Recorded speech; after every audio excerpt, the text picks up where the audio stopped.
BiPC MPC తీసుకున్న పిల్లలు ఎలాంటి కోర్సులు తీసుకోవడం ద్వారా భవిష్యత్తులో వాళ్ళకి బాగుంటుందంటారు? ఫస్ట్ ఇంజనీరింగ్లో ఇండియాలో బెస్ట్ ఇన్స్టిట్యూషన్స్ అంటే definitely IIT and NITs. Intermediate చదువుతున్న పిల్లలు ఒక 3 to 4 hours చదవగలిగితే definitely they will come up with good results. ఇంకొంచెం క్లుప్తంగా ఎంసెట్ గురించి చెప్పండి. తెలంగాణ విషయానికి వస్తే అప్లై చేసుకున్న పిల్లలు దాదాపుగా 2,20,000 మంది ఉంటారు. దీంట్లో క్వాలిఫై అయింది 1,50,000 ఉంటారు. సార్, జనరల్గా ఇప్పుడు మనం చూసుకుంటే కంప్యూటర్ సైన్స్ వైపు చాలా మంది వెళ్తూ ఉంటారు. మోస్ట్ ఆఫ్ దెమ్ చాలా మంది. అట్లాంటి వాళ్ళకి తెలంగాణలో ఎన్ని సీట్స్ ఉండొచ్చు? ఇప్పుడు ఒక కాలేజ్కి మీకు 1,50,000 1,70,000 వచ్చి ఒక కాలేజ్కి 40,000 50,000 ఎందుకు ఇస్తున్నారు? అక్కడ స్టాండర్డ్ లెవెల్ మీరు ఇండైరెక్ట్గా మీరే చెప్తున్నారు. సార్, ఇప్పుడు మంచి ఇన్స్టిట్యూషన్ అంటే 30,000 సీట్లు అంటున్నారు. మరి మంచి ఇన్స్టిట్యూషన్ అని తెలుసుకోవడం ఎలా ఎన్నుకోవాలి? మనం NAAC అక్రిడేషన్ ఉంటాం, NBA అక్రిడేషన్ ఉంటాం. First thing at least NAAC accreditation ఇన్స్టిట్యూషన్కి వెళ్ళాల్సి ఉంటుంది. ఏ ఉంటే డెఫినెట్లీ బెటర్ ఇన్స్టిట్యూషన్స్. ఈ 30,000 సీట్స్ ఏవైతే ఉంటాయో ఇవన్నీ NAAC అక్రిడేషన్ ఏలో ఉన్న ఇన్స్టిట్యూషన్స్లో ఉంటాయి. సార్, ఇప్పుడు హైయర్ ఎడ్యుకేషన్ విషయానికి వచ్చామనుకోండి, మన స్టేట్లోనూ యూనివర్సిటీస్ కాలేజెస్ ఉంటాయి, అదర్ స్టేట్లో కూడా ఉంటాయి. మరి ఏది చూస్ చేసుకుంటే బెటర్? ఒక ఇంజనీరింగ్ కాలేజ్ అంటే ఇంజనీరింగ్ స్టూడెంట్స్ మాత్రమే ఉంటారు. అదే వేరే యూనివర్సిటీకి వచ్చినప్పుడు అక్కడ ఇంజనీరింగ్తో పాటు ఇంకో 40-50 బ్రాంచెస్ ఉంటాయి, డిఫరెంట్ కోర్సెస్. సో వీళ్ళందరితో మింగిల్ అవుతారు కనుక వాళ్ళకి lot of new things they will learn. Sir, ఎవ్వరు నోట విన్నా మార్వాడి యూనివర్సిటీ ముఖ్యంగా తెలుగు రాష్ట్రాల పిల్లలకైతే ఫేవరెట్ యూనివర్సిటీ. సో అంతగా బ్రాండ్ ఇమేజ్ పెరగడానికి కారణం just mouth publicity. So Marwadi university direct ఆఫీసర్స్ని Andhra Pradesh and తెలంగాణలో దాదాపు ఒక 30 లొకేషన్స్లో ఏర్పాటు చేయడం జరిగింది. మార్వాడి యూనివర్సిటీ డైరెక్ట్ నెంబర్ని కాంటాక్ట్ చేయాలి అనుకుంటే 905-905-2378 లేదా 79 కాల్ చేసినట్టుగైతే మీకు కావాల్సిన ప్రతి ఒక్క ఇన్ఫర్మేషన్ ఇవ్వడం జరుగుతుంది. నమస్తే, వెల్కమ్ టు తెలుగు వన్. నేను రూపానాథళ్ళ. హైయర్ ఎడ్యుకేషన్ విషయానికి వచ్చేసరికి 3 లెవెల్స్ ఉంటాయండి: 10th, ఇంటర్, డిగ్రీ. 10thలో డెసిషన్ ఫాస్ట్గా అయిపోతుంది. అయితే డిప్లొమా వైపు వెళ్తారు, లేకపోతే ఇంటర్ వైపు వెళ్ళిపోతారు. డిగ్రీ స్టూడెంట్స్ జాబ్స్ వైపు వెళ్తారు, పోస్ట్ గ్రాడ్యుయేషన్ వైపు వెళ్ళే వాళ్ళు చాలా తక్కువ మందే ఉంటారు. ఎటు తిరిగి కన్ఫ్యూజన్ అంతా ఇంటర్ స్టూడెంట్స్కే. ఇంటర్ కంప్లీట్ చేసిన సైన్స్ స్టూడెంట్స్ గురించి డిస్కస్ చేద్దాం. మనతో పాటు Marwadi university assistant vice president admissions Mahender Naidu గారు ఉన్నారు. వారితో మాట్లాడదాం. Hi sir. How are you? Good sir, thank you. Sir, ఈరోజు పర్టికులర్గా ఇంటర్మీడియట్ విద్యార్థుల గురించి మాట్లాడుకుందాం. ఇంటర్మీడియట్ విద్యార్థి దశ చాలా ఇంపార్టెంట్ రోల్ ప్లే చేస్తుంది అంటారు కదా. సో చాలామంది పిల్లలు అలాగే ఎంపీసీ బైపీసీని ఎక్కువ ఎంచుకుంటూ ఉంటారు. ఆల్మోస్ట్ 90% పిల్లలు ఈ 2 గ్రూప్స్కి వెళ్ళిపోతారు 10th తర్వాత. సో ఈ విషయాల గురించి మనం ఈరోజు చర్చించుకుందాం. బైపీసీ ఎంపీసీ తీసుకున్న పిల్లలు ఎలాంటి కోర్సులు తీసుకోవటం ద్వారా భవిష్యత్తులో వాళ్ళకి బాగుంటుందంటారు? మనం ఎంపీసీ గురించి మాట్లాడుకుంటే జనరల్గా ఇంజనీర్ అవ్వాలనే ఆ యాటిట్యూడ్ ఉన్న పిల్లలే మ్యాక్సిమం దీనికి వస్తారనమాట, ఎంపీసీ వైపు వస్తారు. సో ఎంపీసీ తీసుకున్న పిల్లలు ఇంజనీరింగ్ వైపు వెళ్ళాలి అనుకునే థాట్తో వస్తారు కనుక ఫస్ట్ ఇంజనీరింగ్లో ఇండియాలో బెస్ట్ ఇన్స్టిట్యూషన్స్ అంటే definitely IIT and NITs. So వీటి వైపు వెళ్ళాలి అనుకునే వాళ్ళు ఆ ప్రాక్టీస్ని ఫస్ట్ ఇయర్ నుంచే స్టార్ట్ చేయాలి. సో అంటే ఇంటర్మీడియట్ చదివే విధానంలో 2 రకాలు ఉంటుంది. మీరు బోర్డ్ ఎగ్జామ్స్ కోసం ప్రిపేర్ అవుతున్నప్పుడు దాని ప్రిపరేషన్ వేరేగా ఉంటుంది. ఈ కాంపిటేటివ్ ఎగ్జామ్స్కి వచ్చినప్పుడు దాని ప్రిపరేషన్ వేరేగా ఉంటుంది. అందుకే కొంతమంది పిల్లలు 99% ఇంటర్మీడియట్లో తెచ్చుకొని కూడా జేఈలో క్వాలిఫై కారు. సో ఆ ప్రిపరేషన్ ఏదైతే ఉంటుందో ఆ రెగ్యులర్ +2 చదివే ప్రిపరేషన్ వేరు, ఈ కాంపిటేటివ్ ఎగ్జామ్ ప్రిపరేషన్ వేరు. సో దీంట్లో ఎవరైతే ఇంతకు ముందు సక్సీడ్ అయి ఉన్నారో దాంట్లో వాళ్ళ గైడ్లైన్స్ తీసుకోవటం కానీ, లేదంటే వాళ్ళ యొక్క ఫ్యాకల్టీ నా ఇంట్రెస్ట్ దీంట్లో ఉంది అని చెప్పేసి వాళ్ళు దాని మీద కొద్దిగా ముందు నుంచి శ్రద్ధ. అంటే జనరల్గా ఇంటర్మీడియట్ చదువుతున్న పిల్లలు ఒక 3 to 4 hours గట్టిగా చదవగలిగితే క్లాసులు అయిపోయిన తర్వాత definitely they will come up with good results. అదే నేను ఐఐటి కొట్టాలి అనుకున్నప్పుడు, ఎందుకంటే దాదాపుగా 20 లక్షల మంది పిల్లలు ఆ ఎగ్జామ్ రాస్తారు. 20 లక్షల మందిలో నుంచి మనకి ఐఐటీస్ వస్తే అంతా కలిపి ఒక 14-15,000 ఉంటే మిగతా ఎన్ఐటీస్ ఇంకొక 25-30,000 సీట్స్ అవి ఉంటాయి. సో వీటిలో సీట్లు తెచ్చుకోవాలి, కాంపిటీషన్ అంత హై ఉంది, దాంట్లో నేను ముందు ఉండాలి అనుకున్నప్పుడు వారి యొక్క ప్రిపరేషన్ డెఫినెట్లీగా బెటర్గా ఉండాలి. ఏదో జస్ట్ పోయి ఎగ్జామ్ రాసినంత మాత్రాన వాళ్ళకి సీట్ రాదు. సో ఈ ప్రిపరేషన్ వాళ్ళు చూసుకోవాల్సి ఉంటుంది. ఫస్ట్ ఇంటర్మీడియట్లో ఎంపీసీ తీసుకున్న పిల్లలు వాళ్ళ టార్గెట్ అయితే డెఫినెట్లీ ఈ జేఈ మెయిన్స్ ఏదైతే ఉంటుందో మెయిన్స్ మీద ఫోకస్ చేయాలి. సో ఇన్ కేస్ ఆఫ్ దాంట్లో క్వాలిఫై కాలేకపోయారు అంటే ఇది నేషనల్ వైజ్ జరిగే ఎగ్జామ్ కనుక నెక్స్ట్ మనం చూసుకోవాల్సింది స్టేట్ వైడ్ జరిగే ఎగ్జామ్స్. అంటే దాంట్లో మనం చూసుకున్నట్టుగైతే ఎంసెట్ ఎగ్జామ్ ఉంటుంది. ఇప్పుడు ఈఏపీ సెట్ అంటున్నారు కదా, engineering, agriculture, pharmacy, common entrance test అని చెప్పేసి. సో ఈ తెలుగు రాష్ట్రాల్లో మనకి ఈ రిలేటెడ్ ఎగ్జామ్ ఉంటుంది. సో మనం చూస్తే ఆంధ్రప్రదేశ్కి వచ్చేపాటికి ఇంకా ఈ ఎగ్జామ్ అనేది ఇంకా కంప్లీట్ అవ్వలేదు. సో అక్కడ పిల్లలు దానికోసం ప్రిపేర్ అవుతున్నారు. మన తెలంగాణ విషయానికి ఈ రోజున మనం మాట్లాడుకుంటే డెఫినెట్లీ ఎగ్జామ్ అయిపోయింది, రిజల్ట్స్ కూడా వచ్చినాయి అన్నమాట వాళ్ళకి.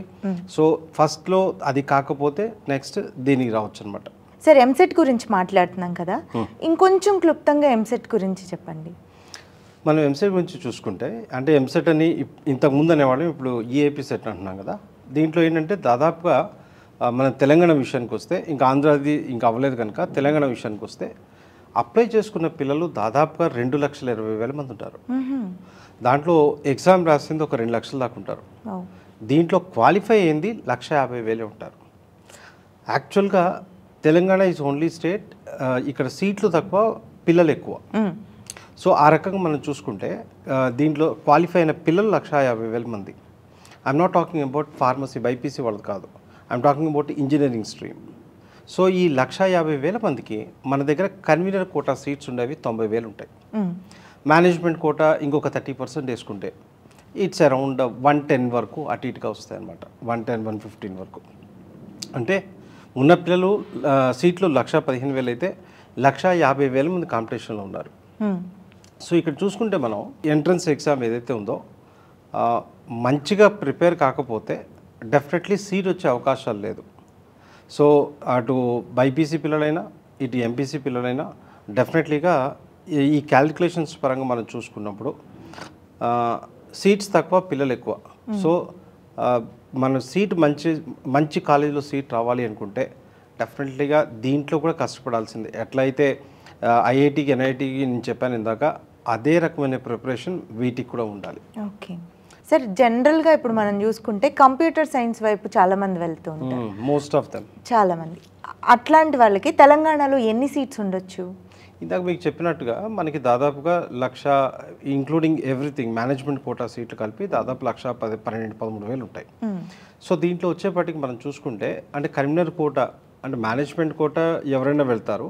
అంటే కన్వీనర్ కోటా పరంగా మనం చూసుకున్నప్పుడు అంటే ర్యాంకుని బట్టి వీళ్ళు పోయి కౌన్సిలింగ్కి వెళ్తారు కనుక వాళ్ళకి తెలవాల్సిన ఇన్ఫర్మేషన్ ఏంటంటే అరౌండ్ ఒక 60,000 వరకు కంప్యూటర్ సైన్స్ రిలేటెడ్ కోర్సెస్ ఉంటే ఒక 30,000 అదర్ కోర్సెస్ ఉంటాయి అనమాట ఈ కౌన్సిలింగ్లో. సో బట్ ఇక్కడ ఒకటి ఏంటంటే ఇంజనీరింగ్ కాలేజీలో సీట్ వచ్చింది కదా అని చెప్పి ఏ కాలేజీకి వెళ్ళి ఆ కాలేజీకి వెళ్ళిపోతే డెఫినెట్లీ భవిష్యత్తు పరంగా పిల్లలు ఇబ్బంది పడాల్సి వస్తుంది. ఇక్కడ ఒకటి వెరీ క్లియర్ ఏంటంటే ఏ పెద్ద కంపెనీ కూడా చిన్న కాలేజీకి రాదు, రైట్? సో ఇక్కడ పిల్లలు సెలెక్ట్ చేసుకునేటప్పుడే చిన్న కాలేజా పెద్ద కాలేజీ అని చూసుకోవాలి వాళ్ళు.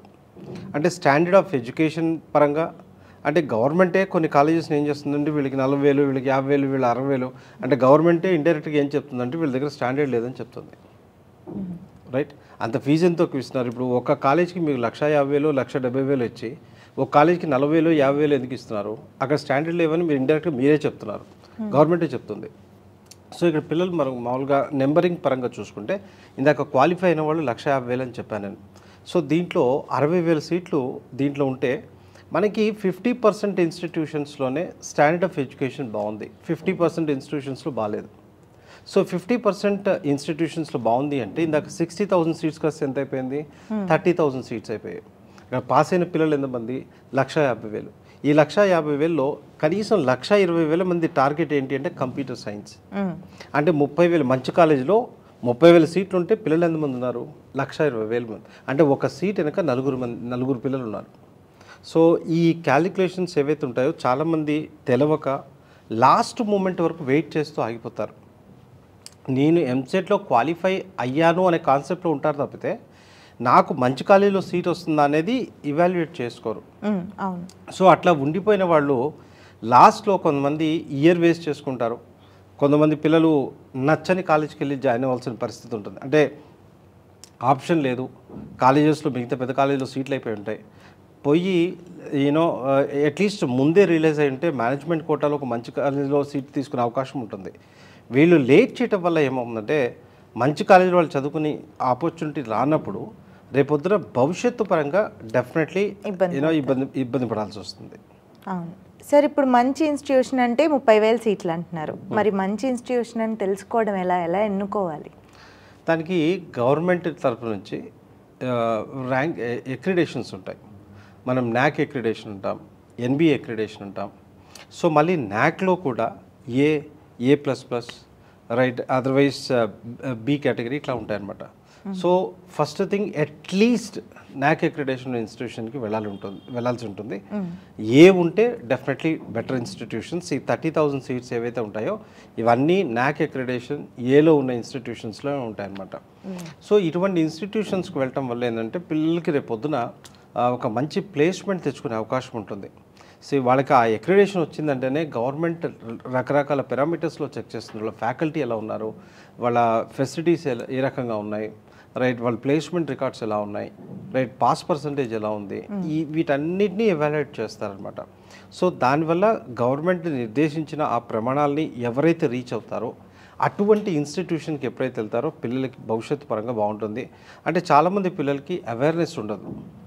అంటే ఇప్పుడు మనం నెక్స్ట్ ఇంజనీరింగ్కి వెళ్తున్నాం, నేను ఒక కాలేజీని సెలెక్ట్ చేసుకోవాలంటే ఏ బేసిస్లో సెలెక్ట్ చేసుకోవాలి, అక్కడ ఫెసిలిటీస్ ఎలా ఉన్నాయి, ఇవి తెలుసుకోకుండా బ్లైండ్గా వెళ్ళిపోతుంటారు.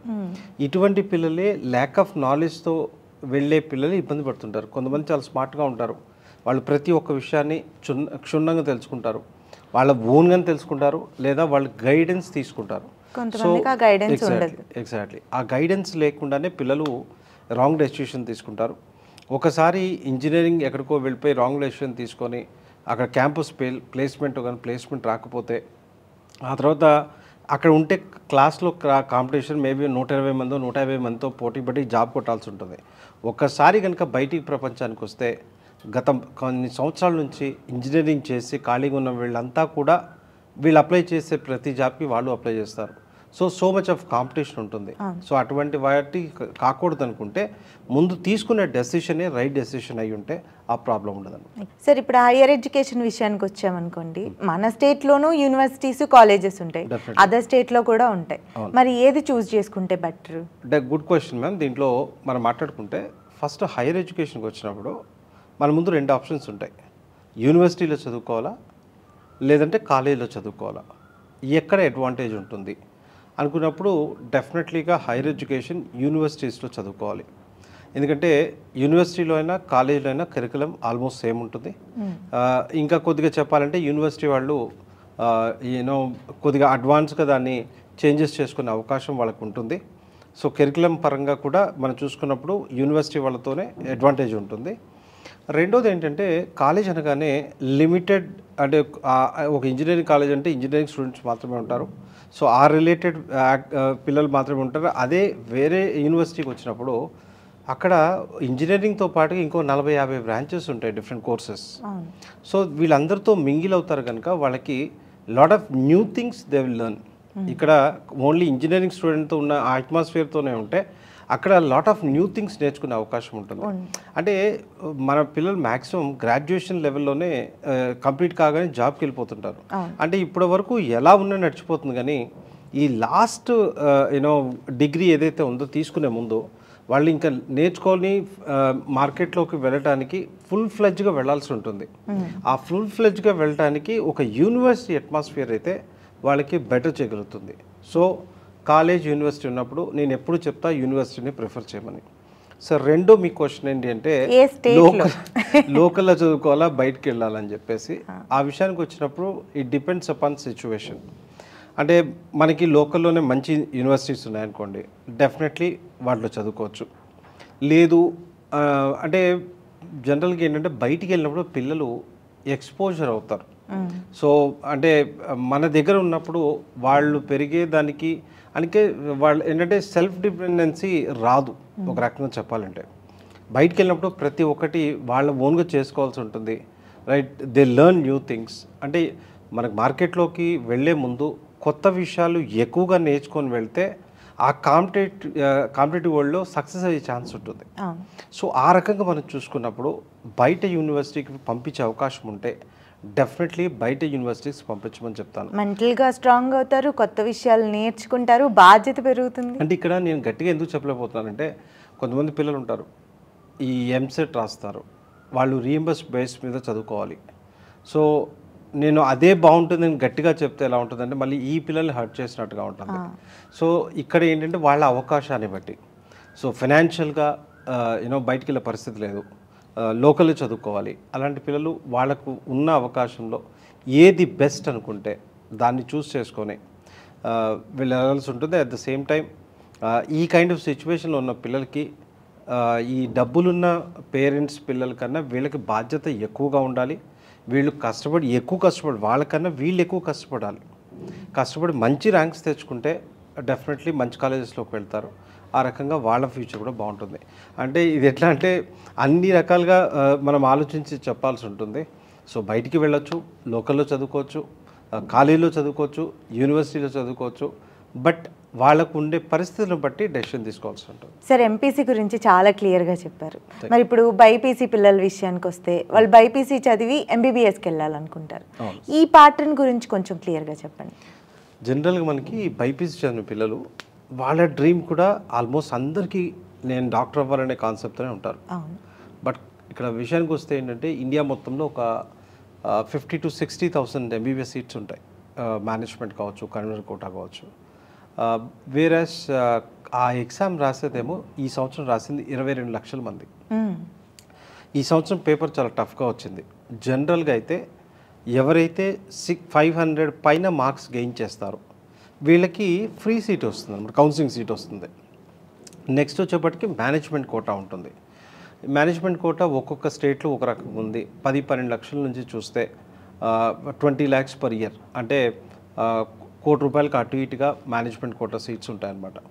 సో లాస్ట్ ఇయర్ వరకు 500 దాటితే వచ్చేది.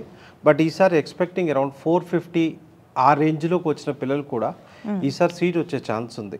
ఎందుకంటే పేపర్ ఈసారి చాలా కష్టంగా వచ్చిందని చెప్తున్నారు.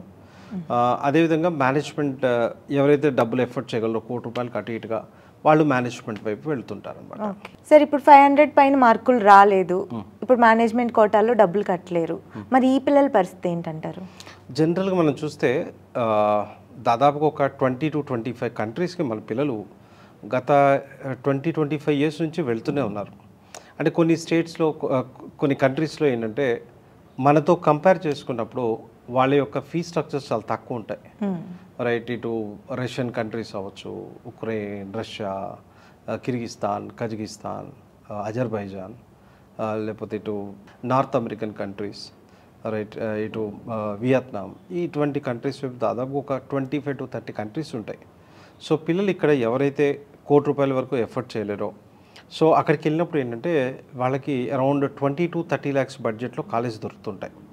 సో దానివల్ల ఏం చేస్తారంటే పిల్లలు ఇక్కడ నుంచి అక్కడికి వెళ్ళి చదువుకుంటారు. బట్ దీంట్లో ఉండే ఒక ప్రాబ్లం ఏంటి అంటే అక్కడ నుంచి వచ్చిన తర్వాత ఇక్కడికి ఇండియాకి, అక్కడ కొన్ని కంట్రీస్లో 6 years ఉంటాయి, కొన్ని కంట్రీస్లో 7 years ఉంది. సో అది కంప్లీట్ చేసుకొని వెనక్కి వచ్చిన తర్వాత నెక్స్ట్ ఎగ్జామ్ అని ఉంటుంది. ఆ నెక్స్ట్ ఎగ్జామ్ అనేది క్లియర్ చేయాలి. సో ఇక్కడ నేను సజెస్ట్ చేసేది ఏంటి అంటే మీరు ఇక్కడ అత్యవసర మార్కులతో పాస్ అయ్యారు, చాలా తక్కువ పర్సంటేజ్ ఉంది మీకు ఇంటర్మీడియట్లో, నీట్లో కూడా బోర్డర్ మార్క్స్తో పాస్ అయ్యారు, ఇటువంటి పిల్లలు బయటికి వెళ్ళి ఖర్చు పెట్టి వచ్చిన నెక్స్ట్ ఎగ్జామ్ని క్లియర్ చేయడంలో ఫెయిల్ అవుతుంటారు. అంటే దీంట్లో సక్సెస్ పర్సంటేజ్ చూస్తే హార్డ్లీ 30 to 40% ఉంటుంది నెక్స్ట్ ఎగ్జామ్ని క్లియర్ చేసేవాళ్ళు. సో ఏదైనా ఒకటి వెరీ క్లియర్, మీరు కష్టపడకుండా ఎడ్యుకేషన్ సెక్టర్లో ఏమీ చేయలేరు. సో మీరు ఎంత కష్టపడితే మీ రిజల్ట్స్ అంత బాగుంటాయి. సో ఆ రకంగా బయటికి వెళ్ళాలి అని తపన మీకు నిజంగా ఉంటే వెళ్ళి చదువుకోండి, తప్పలేదు. బట్ మొదటి నుంచి కష్టపడండి, నెక్స్ట్ ఎగ్జామ్ని కంప్లీట్ చేసుకొని మీరు అది క్లియర్ చేయగలిగితేనే ఇండియాలో ప్రాక్టీస్ చేయడానికి అవకాశం ఉంటుంది. సార్, ఇప్పుడు నీట్లో మంచి ర్యాంక్ రాలేదు, డబ్బులు ఖర్చు పెట్టలేరు, మరి అలాంటి పిల్లలకి బైపీసీలో ఇంకా బెటర్ కోర్సెస్ ఏముంటాయి? ఎవరైతే పిల్లలు డబ్బులు కట్టలేరో బట్ నీట్కి వచ్చినప్పుడు దాంట్లో క్వాలిఫై అయ్యారు, సో వాళ్ళకి కొన్ని ఆల్టర్నేట్ కోర్సెస్ ఉంటాయి. మనకి ఎగ్జాంపుల్ తీసుకుంటే వెటనరీ అటువైపు వెళ్ళొచ్చు, లేదా హోమియోపతి అటువైపు వెళ్ళొచ్చు, లేదా ఆయుర్వేద వైపు వెళ్ళొచ్చు. సో దానికి నెక్స్ట్ లెవెల్ అంటే ఈ కోర్సెస్ అనమాట, ఎంబీబీఎస్ తర్వాత వెళ్ళింది. అదేవిధంగా ఈ మధ్య కాలంలో కొద్దిగా ఫిజియోథెరపీ వైపు ఎక్కువగా వెళ్తున్నారు పిల్లలు, అట్లనే ఫార్మసీ వైపు వెళ్ళొచ్చు. సో ఈ సెక్టర్స్ ఏవైతే ఉన్నాయో ఇవి బైపీసీ పిల్లలకు బాగుంటాయి. అదేవిధంగా లేదు నాకు దీంట్లో కాదు, నేను కొద్దిగా డిఫరెంట్గా ట్రై చేస్తానంటే బయో ఇన్ఫర్మాటిక్స్ అని చెప్పేసి కొత్తగా వచ్చింది. సో దీన్ని engineering department, biology plus software అనమాట, ఐటీ. సో ఇటువైపు వెళ్తే మంచి అవకాశాలు ఉంటాయి. సో డెఫినెట్లీ బైపీసీ పిల్లలకి వీటితో పాటుగా లేదు నేను టీచింగ్ వైపు అటువైపు వెళ్ళాలి అనుకుంటే బీఎస్సీ కోర్సెస్ ఉంటాయి. వాళ్ళకున్న బయాలజీ కానీ జువాలజీలో కానీ అటువైపుగా వెళ్ళి వాళ్ళు ఎంఎస్సీ చేసుకొని పిహెచ్డీ చేసుకొని అటు టీచింగ్ వైపు కానీ రీసెర్చ్ వైపు కానీ అటువైపు వెళ్ళొచ్చు. సో డెఫినెట్లీ ఫస్ట్ ప్రయారిటీ అయితే ఎంబీబీఎస్, తర్వాత ఇట్లా 1 by 1 చూసుకోవచ్చు. ఫారెన్సిక్ సైన్స్ అని చెప్పేసి అది కూడా ఈ మధ్య కాలంలో డెఫినెట్లీ డూయింగ్ గుడ్ అనమాట. మంచి ప్యాకేజ్తో పిల్లలు బయటకు వస్తున్నారు. ఫారెన్సిక్ సైన్స్ కూడా చేయొచ్చు. అంటే ఎలైట్ సైన్సెస్ కోర్సెస్ ఉంటాయి, అటువైపు వెళ్ళొచ్చు. అంటే ఎలైట్ సైన్సెస్ కోర్సెస్ నేను ఎక్కువ ఫోర్స్ చేసి చెప్పకపోవడానికి కారణం ఏంటంటే ముందు నేను చెప్పినవంతా కూడా ఇవి లైఫ్లో మ్యాక్సిమం ఎదగడానికి అవకాశం ఉండేవి. కొన్ని ఎలైట్ సైన్సెస్ కోర్సెస్ ఉంటాయి, వీటిలో ఏంటంటే ఎక్కడ స్టార్ట్ అయితే కెరియర్ అక్కడే ఎండ్ అవుతుంది. సో ఒక అసిస్టెంట్ లెవెల్ వరకు, అంటే ఎగ్జాంపుల్ ఎవరో ఒక పిల్లాడు కార్డియోవెస్కులర్ టెక్నాలజీ చేస్తాడు, ఏదున్నా కూడా ఆ ల్యాబ్లో డాక్టర్కి అసిస్టెంట్గా ఉంటాను తప్పితే దానికి నెక్స్ట్ లెవెల్ ఎప్పటికీ డాక్టర్ అవ్వలేడు. సో ఆ కైండ్ ఆఫ్ కోర్సెస్ ఉంటాయి. ఆ కైండ్ ఆఫ్ కోర్సెస్ కాకుండా లైఫ్లో ఈ మ్యాక్సిమం ఎదగగలిగే కోర్సెస్ ఏవైతే ఉంటాయో అటువైపు ముందు ప్రాక్టీస్ చేయాలి, ముందు ప్రయత్నించాలి. అది కాకపోతే ఇటువైపు రావచ్చు. మహేందర్ నాయుడు గారు ఇంటర్మీడియట్కి సంబంధించినటువంటి విషయాలు, కోర్సుల గురించి చాలా క్లియర్గా చెప్పారు. ఇప్పుడు మీ యూనివర్సిటీ గురించి మాట్లాడుకుందాం. తప్పకుండా సార్, ఎవరు నోట విన్న Marwadi university, Marwadi university, Marwadi university, ముఖ్యంగా తెలుగు రాష్ట్రాల పిల్లలకైతే ఫేవరెట్ యూనివర్సిటీ. సో ఇప్పుడు వాళ్ళు జాయిన్ అవ్వాలనుకోండి మార్వాడి యూనివర్సిటీలో, వాళ్ళకి అడ్మిషన్ ప్రాసెస్ గురించి కొంచెం క్లియర్గా చెప్తారా? మనం చూస్తే ఇందాక మీరు ఫేవరెట్ యూనివర్సిటీ అందరూ మాట్లాడుకుంటున్నారండి. అంటే ఒక యూనివర్సిటీ బాగుంది అన్నప్పుడు డెఫినెట్లీ పిల్లలే చెప్తారు, వాళ్ళ నెక్స్ట్ చుట్టుపక్కల రిఫరెన్స్లే వెళ్ళిపోతాయి, వాళ్ళ చుట్టుపక్కల వాళ్ళ జూనియర్స్కో రైట్ వాళ్ళ రిలేటివ్స్కో. సో మార్వాడి యూనివర్సిటీ తెలుగు రాష్ట్రాల దగ్గర నుంచి పిల్లల్ని తీసుకోవడం గట్టిగా స్టార్ట్ చేసిన 2 years నుంచి అయినా. సో అంతగా బ్రాండ్ ఇమేజ్ పెరగడానికి కారణం జస్ట్ మౌత్ పబ్లిసిటీ. సో ఆ రకంగా చూసుకున్నప్పుడు definitely we are very happy for that. మా పిల్లలు దాన్ని అంత పాజిటివ్గా చెప్పడం. కమింగ్ టు అడ్మిషన్స్, ప్రస్తుతం అడ్మిషన్స్ స్టార్ట్ అయ్యాయి. ఆల్మోస్ట్ 50% అడ్మిషన్స్ ఆల్రెడీ కంప్లీట్ అయిపోయాయి. ఓకే. సో మేబీ జూన్తో అడ్మిషన్స్ క్లోజ్ అయిపోతాయి. సో ఎవరైతే అడ్మిషన్స్ తీసుకోవాలనుకుంటారో పిల్లలు 10th అయిపోయి డిప్లొమా వైపు రావాలనుకున్నా మా వైపు రావచ్చు. అదేవిధంగా డిప్లొమా ఎక్కడైనా కంప్లీట్ చేసుకొని లేటరల్ ఎంట్రీగా మా దగ్గరికి రావాలనుకుంటే రావచ్చు. అట్లనే ఈ డిప్లొమా కంప్లీట్ చేసిన పిల్లలకి ఒక మంచి ఇన్ఫర్మేషన్ ఏంటి అంటే, ఎవరైతే పిల్లలు డిప్లొమా వాళ్ళు ఏ బ్రాంచ్ చదివినా వాళ్ళు స్విచ్ ఆన్ అవి వేరే వైపు వెళ్ళాలనుకుంటే, ఎగ్జాంపుల్ మెకానికల్ చదివాడు ఆ అబ్బాయికి, ఆ తర్వాత ఎలక్ట్రికల్ వైపు ఇంట్రెస్ట్ వచ్చింది. సో అట్లా స్విచ్ ఆన్ అవ్వాలి అనుకుంటే మా దగ్గర అయ్యే ఛాన్స్ ఉంటుంది. లేదు మెకానికల్ చదివాడు కంప్యూటర్ సైన్స్లోకి రావాలనుకుంటున్నాడు, సో అట్లా స్విచ్ ఆన్ అవ్వచ్చు. సో ఆ రకమైన ఆపర్చునిటీ డిప్లొమా పిల్లలు కల్పిస్తున్నాం. అదేవిధంగా ఇంజనీరింగ్ విషయానికి వస్తే ఇంజనీరింగ్, అదేవిధంగా డిగ్రీ కోర్సెస్ అనమాట, మేనేజ్మెంట్ కావచ్చు, కంప్యూటర్ అప్లికేషన్ కావచ్చు, అదేవిధంగా లా, లేకపోతే అగ్రికల్చర్, లేకపోతే ఫార్మసీ, ఎలైట్ సైన్సెస్, ఇటువైపు ఎవరు అడ్మిషన్ తీసుకోవాలి అనుకున్నా మళ్ళీ మేనేజ్మెంట్ సైడ్లో మాస్టర్స్లో ఎంబీ కావచ్చు, ఎంఎస్సి కావచ్చు, లేకపోతే ఎంసీఏ కావచ్చు, ఇట్లా మాస్టర్స్ వైపు ఎంటెక్ వైపు, వీటన్నిటిలో దాదాపుగా 52 డిపార్ట్మెంట్స్లో అడ్మిషన్ జరుగుతున్నాయి. సో అడ్మిషన్ తీసుకోవాలనుకున్న పిల్లలు 10,600 పే చేసుకొని వాళ్ళ అడ్మిషన్ని కన్ఫర్మ్ చేసుకోవచ్చు. సో కన్ఫర్మ్ చేసుకున్న తర్వాత మనకి July 2nd week or 3rd week నుంచి క్లాసులు స్టార్ట్ అవుతాయి. క్లాసులు స్టార్ట్ అయిపోయే లోపల మిగతా ఫస్ట్ సెమిస్టర్ ఫీజెస్ ఏవైతే ఉంటాయో పే చేయాల్సి ఉంటుంది. ఫస్ట్ అడ్మిషన్ కన్ఫర్మ్ చేసుకోవడానికి ముందు ఒక 10,600 కడితే సరిపోతుంది. అదేవిధంగా మన తెలుగు ప్రేక్షకులకు అందరికీ తెలుసు, Marwadi university direct ఆఫీసెస్ని Andhra Pradesh and తెలంగాణలో దాదాపు ఒక 30 లొకేషన్స్లో ఏర్పాటు చేయడం జరిగింది. కింద మీకు స్క్రోలింగ్లో నెంబర్స్ వస్తుంటాయి. మీ లొకేషన్ నెంబర్ని ఐడెంటిఫై చేసుకొని అక్కడికి కాల్ చేసి మీ అడ్మిషన్ ప్రాసెస్ కంప్లీట్ చేసుకోవచ్చు. మీరు పర్సనల్గా వెళ్ళి చేసుకోవచ్చు, లేదా ఆన్లైన్లోనే మీకు ఆ ఫెసిలిటీ కల్పిస్తున్నాం. ఏ రకంగా చేసుకోవచ్చు. సో మార్వాడి యూనివర్సిటీ డైరెక్ట్ నెంబర్ని కాంటాక్ట్ చేయాలి అనుకుంటే 9059052378 లేదా 79 కాల్ చేసినట్టుగైతే మీకు కావాల్సిన ప్రతి ఒక్క ఇన్ఫర్మేషన్ ఇవ్వడం జరుగుతుంది. థ్యాంక్ యూ మహేంద్ర నాయుడు గారు, thank you so much. Me valuable time ఇచ్చారు, చాలా మంచి కోర్సెస్ గురించి తెలియని విషయాలన్నీ మా అందరికీ తెలియజేశారు. Thank you. సో చూశారు కదండి మహేంద్ర నాయుడు గారితో ఈ ఇంటర్వ్యూ చాలా ఇన్ఫర్మేటివ్గా ఉందనుకుంటున్నాను. ఎందుకంటే ఇంటర్మీడియట్ చదివిన పిల్లలు ఫస్ట్ స్టేజ్లో కన్ఫ్యూజన్లో ఉంటారు, ఆ గైడెన్స్ వాళ్ళకి చాలా అవసరం. సో మార్వాడి యూనివర్సిటీ గురించి కూడా మీరు విన్నారు కదా. సో మార్వాడి యూనివర్సిటీలో జాయిన్ అవ్వాలనుకుంటే స్క్రోల్ అవుతున్న నెంబర్కి కాంటాక్ట్ చేయండి, మీకు కావాల్సిన ఇన్ఫర్మేషన్ తెలుసుకోండి. Thank you. Marwadi university branch office వివరాలు: Andhra Pradesh, Vizianagaram 9440580444, Visakhapatnam phone number 8790845853, Rajahmundry 9182899122, Kakinada 9502686385, Eluru 9030666742, Vijayawada 8019302645, Tadepalli 9494691922, Nandigama cell 9951266191, Guntur 6300840741, Ongole 9966284277, Nellore 9182624709, Tirupati 9030608587, Kadapa 9381232601, Dharmavaram 8374663663, Anantapur 8106663663, Kurnool 9030040289, Telangana Hyderabad phone number 9030666743, Warangal 7997635384, Mancherial 9059068253, Karimnagar 9032229160, Peddapalli 9912342972, Medak 9492267746, Kamareddy 9966488846, Manuguru 9633821716, Nizamabad 9849922226, Adilabad 8985555714, Siddipet 9177003586, Suryapet